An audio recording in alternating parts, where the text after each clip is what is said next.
Pourquoi tu dois absolument vendre sur les marketplaces? Alors si tu me connais pas, je m'appelle Thomas Dio, ça fait plus de 8 ans que je vends sur les marketplaces et je vais t'expliquer au travers de cette petite vidéo comment tu vas pouvoir comprendre l'importance et l'avantage de vendre sur les marketplaces.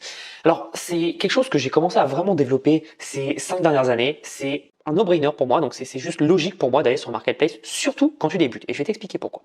Tout simplement parce que beaucoup de personnes veulent avoir un super site clinquant, etc., etc. Très bien. Et c'est bien beau, on le veut tous, moi je l'ai fait, on l'a tous fait. Par contre, dis-toi que si tu crées un site, c'est très bien, mais derrière, il va falloir amener du trafic dessus. Et c'est pour ça que moi j'adore faire les marketplaces pour le premier point qui est tu as de la visibilité. La marketplace, et notamment si tu prends la meilleure au monde aujourd'hui qui est Amazon, pourquoi c'est la meilleure? Non pas parce que c'est la plus visitée, mais parce qu'il y a tellement de produits et de services que tu peux vendre sur Amazon en tant que marketplace qu'en fait, c'est vers celle-là où tu devrais naturellement t'investir. Et quand je dis investir, c'est pas forcément de l'argent, mais c'est surtout du temps. Et ce que j'adore avec Amazon, c'est que comme c'est un des sites les plus visités au monde, tu postes en fait tes produits dessus.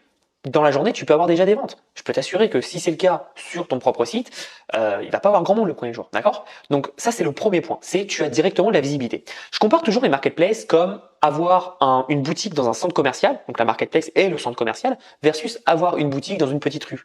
Alors certes, c'est à toi, c'est bien, t'as pas de règles à respecter, t'as que tes règles à respecter, mais derrière, le problème, c'est que t'as pas grand monde qui vient, quoi. Et qu'est-ce que tu veux, toi? Tu veux gagner de l'argent ou tu veux avoir ta propre boutique? Et encore une fois, l'un n'exclut pas l'autre. C'est-à-dire que tu peux commencer sur un marketplace et tout l'argent que tu as généré, tu le réinvestis derrière dans ta propre boutique. Beaucoup de gens ont fait ça pour ne pas être dépendants des marketplaces. Et à juste titre, c'est ce qu'il faut faire de toute façon. Mais pour démarrer, pour avoir une bonne rampe de lancement et surtout avoir des revenus passifs, les marketplaces, il n'y a rien de mieux. Donc ce qui est génial, c'est que tu n'as pas besoin d'apporter ton propre trafic. Tu arrives, tu mets ton produit sur la marketplace et tu récupères une visibilité maximum.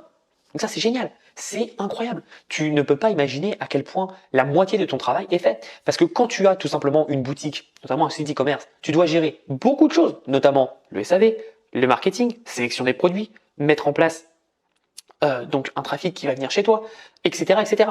Versus si tu fais de la marketplace, bon bah là, tu mets ton produit en ligne et c'est fait. Le travail est déjà fait. Donc en fait, ton travail et tes compétences ne se résument plus qu'à une seule chose, c'est trouver le bon produit et avoir la meilleure offre. Et ça, c'est intéressant. Le deuxième point qui est très important, c'est tout simplement que tu n'as pas de SAV. Tu n'as pas de SAV. Tout est géré directement par les marketplaces. Et là, encore une fois, je t'ai parlé d'Amazon, mais si tu es sur Etsy, eBay, n'importe quel marketplace, en général, c'est exactement ça qui se passe, puisque tu n'es qu'un vendeur sur leur place de marché. Et donc, ce qui va se passer, c'est qu'en fait, tu n'auras pas de SAV à gérer. Tout est géré en interne par Amazon ou par les marketplaces. Parfois, c'est un peu injuste parce que tu n'as pas forcément ton mot à dire, mais rappelle-toi, tu n'es pas chez toi. Et quand tu n'es pas chez toi, tu enlèves tes chaussures quand tu arrives. C'est exactement pareil. Sur le marketplace, tu te plies aux règles. Donc, il y a des avantages, évidemment, il y a des inconvénients, mais on reviendra dans une autre vidéo, les inconvénients sur les marketplaces. Mais si aujourd'hui, tu te poses la question sur quoi commencer, si tu veux une tranquillité d'esprit, c'est génial. Le troisième point qui est très important, c'est que c'est tout le temps passif, c'est 100% passif. C'est-à-dire que peu importe ce que tu mets, admettons on est sur du Etsy avec des produits digitaux, sur du Amazon KDP, donc la vente d'e-book, ce que tu fais, c'est que tu mets tes produits en ligne, ou alors Merch by Amazon, print en demande, etc. Tu mets tes produits en ligne, et après tu n'as plus rien à faire. C'est-à-dire que ça vend tant mieux, et tu es payé tous les 3-4 jours en fonction des marketplaces. Ça vend pas, tu n'as rien à faire. À part évidemment proposer plus de produits, d'accord? Donc ça c'est très important. Et ce qui est génial là-dessus, c'est que en mettant en place ce genre de stratégie, tu vas pouvoir tout simplement avoir de vraies stratégies 100% passives. Moi aujourd'hui, j'ai plusieurs marketplaces qui me payent tous les jours et je ne travaille pas une seule seconde dessus. Mon business de print en demande, ça doit faire des mois et des mois que j'ai pas mis un œil dessus. Aujourd'hui, c'est normal, j'ai une équipe qui travaille pour moi, mais moi personnellement, je n'ai rien fait. Donc ça veut dire que j'ai un business qui est 100% passif, qui paye mes équipes et qui me paye moi derrière. Évidemment, un peu moins que si je faisais tout seul, mais encore une fois, je passe pas de temps dessus. Donc encore une fois, pense à ça. Le fait d'être sur une marketplace te permet d'avoir des revenus passifs à 100%. Et ça, je peux t'assurer, ça n'a pas de comparaison, puisque tu n'as strictement rien d'autre à faire que juste mettre tes produits en ligne, d'accord? Ce qui est génial, c'est que tu es payé aussi tous les jours ouvrés, évidemment. C'est la même chose si tu avais ta boutique avec Stripe. Seul PayPal, je crois, paye tous les jours de la semaine, mais Stripe te paierait aussi les jours ouvrés.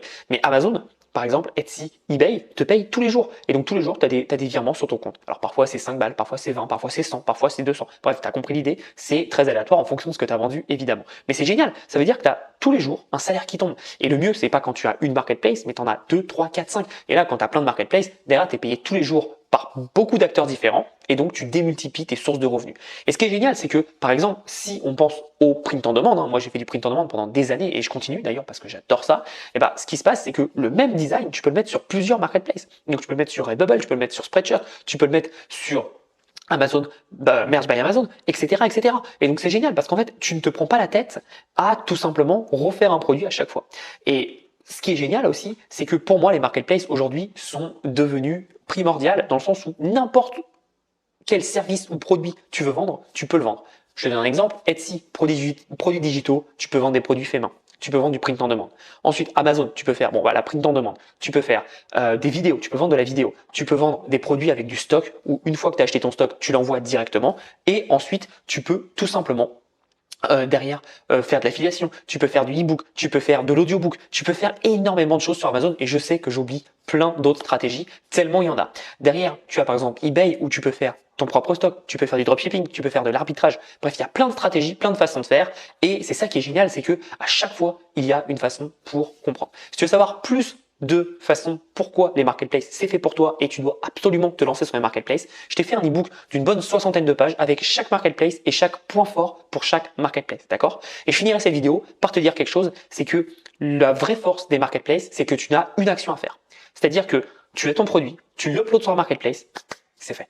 C'est fini et tu as un business qui tourne en passif. Et pour la plupart, à part Amazon FBA où tu dois envoyer ton stock chez Amazon, donc Amazon FBA c'est Fulfilled by Amazon, où tu dois payer $40, je crois, 49 $, je sais jamais, d'abonnement par mois.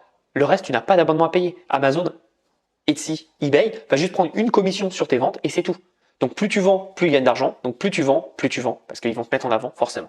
Pense toujours à ça, mais en tout cas les marketplaces, c'est un business logique où tu dois absolument y aller si tu veux commencer à gagner tes premiers euros. Peu importe la marketplace que tu choisis, peu importe la stratégie que tu choisis, et j'oublie évidemment les services avec 5euros.com qui est devenu ComeUp. C'est une marketplace aussi, tu vends tes services et c'est génial. Peu importe la stratégie que tu veux faire, tu dois aller sur la marketplace. C'est rapide, c'est passif et surtout,